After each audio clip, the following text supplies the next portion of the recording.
Hello, students, and welcome to week 4. I hope you all are doing well. We are making our way along in this course. Time is passing quickly, and it's been really nice reading your journals and getting to read some of your work and your ideas about teaching. And I look forward to seeing how those ideas develop as we continue. So this week, week 4, we have a big week. We have a focus kind of on two big topics. Number one, we are going to be talking about responding to student writing some more, or reading and thinking and talking about that subject. And that's a continuation of last week, and we will continue to talk about that, of course, throughout the term, because it is one of the best ways that we teach as writing teachers, is providing that individual feedback. And then of course we dig into peer review this week, which also is a really important topic. So I just wanted to add one more thing this week in relation to the excellent readings that you already have. I just wanted to elaborate on this point about how you can really get to know your students through reading their writing, and how important that really is as a part of this feedback structure, where it's not just about you evaluating the student writing. You really are getting to know them when you read their work, whether it's a journal, whether it's an essay, whether it's a creative writing piece. I've found that especially when you're working with beginning writers or struggling writers of any age, a lot of times what you're getting as a writing teacher is, it's really raw. It's really them at their honest selves. And because of that, there's a lot that you can tell through their writing, through a student's writing, about where they struggle, what they're thinking, what those thought processes are like. And so I really try, as a writing teacher, I really try to use writing to gain insight into how I can then, of course, get in there and try to make that difference. And you can do this even in online classes. It's sometimes nice when you're in a face-to-face class if you're able to use workshop methods, and I always did that in my writing courses. I would workshop, and so I would be able to ask students questions about, okay, so I see that you did this here. What was the goal? And trying to get them to articulate, get into some of that metacognitive thinking about writing, which is no easy task for anyone, especially a beginning writer. But you can take advantage of that if you are in a face-to-face classroom, if you know the questions to ask. But even in an online class, even though it's asynchronous, you still get to get a lot of insight, and you can still ask questions.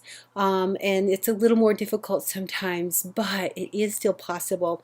And I just wanted to emphasize that, how important that is, because a lot of you wrote in your journals about the importance of one-on-one instruction and how valuable it is, and it really is. But then of course, none of us are going to get to teach a class with 3 students. Most of the time we're looking at least 20 students, and that is just one of many classes that most of us have. Right now I teach 6 classes, and so it is, difficult to have any kind of quote-unquote one-on-one, except when I'm reading and evaluating and responding to writing. And so, for example, in your journals this week, I wrote each of you a little mini letter. And this is my way, this is my way of getting to have that contact, that conversation. This is just me getting to read your journal and you getting my direct feedback on it, and what I'm thinking and what I see looks great and what you could expand upon. So this is the way that, even though we often have large numbers of students and class sizes, they're maybe a little bigger than we would like to see, that we can still get that one-on-one interaction, and it's through writing. And so that's really cool. The other thing, of course, that we talk about this week is peer review. peer review being so important, peer review being a skill that you have to teach students. When I first started teaching writing, I was kind of under the impression that somehow it was like self-explanatory. I had a little worksheet as a guide to help them through peer review. I soon learned that there's a lot of instruction that needs to go with peer review, a lot of scaffolding, a lot of patience, and a lot of practice. Some students will say to you, I cannot do peer review because I'm not an expert writer.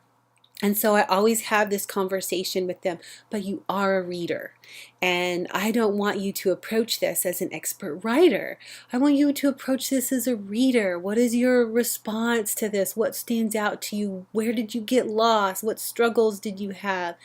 One thing that is my best advice when it comes to peer review as a teacher is to do what you have to do to make sure they do not become editors.